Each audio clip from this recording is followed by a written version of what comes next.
Hi நண்பர்களே, வணக்கம். நான் உங்கள் சங்கீதா. இன்றைக்கி பார்த்திங்கன்னா ஆன்மீக தகவல் என்னன்னு பார்த்திங்கன்னா கருப்பனை பற்றி தாங்க. கருப்பசாமியும் முனீஸ்வரனை பற்றி தான் நம்ம பார்க்க போகிறோம். இன்றைக்கி பார்த்திங்கன்னா நம்ம திருப்பூர்லிங்க பிஎன் ரோட்டில் பாண்டி நகரில் இருக்க கருப்பசாமி பற்றி தான் நம்ம பார்க்குறோம். இப்போ இது கருப்பண்ணசாமி ஊருக்கு திருவிழா பார்த்திங்கன்னா கெடாலாம் வெட்டி கோழிலாம் வெட்டி ஊர் மக்கள் எல்லாம் கொண்டாடி சாப்பாடு போட்டு ஜெகஜோதியாக ரொம்ப சந்தோஷமாக பண்ணாங்க. சூப்பராக இருந்துச்சு. நாங்களும் கோயிலுக்கு போய் சாமியை கும்பிட்டுட்டு வந்தோம். அடுத்து பார்த்திங்கன்னா பிஎன் ரோட்லேயே போயம்பாளையம் வரும் பொழுது ஒரு பாலத்துக்கு கீழே முனீஸ்வரர் கருப்பர் இருக்கார்.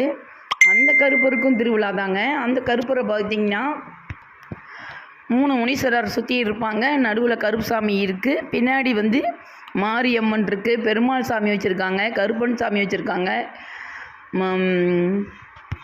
மல்லியம்மான்னு சொல்லிட்டு ஒரு சாமி பின்னாடி இருக்குது. பார்க்கவே அருமையாக இருக்கும். இந்த கோயிலுக்கு போயிட்டு சாமி கும்பிட்டுட்டு வந்தால் ஒரு தீய சக்தியோடைய பயமே கொஞ்சம் கூட நமக்கு இருக்காது. அடிக்கடி கருப்பங்கோயிலுக்கு போயிட்டு வாங்க.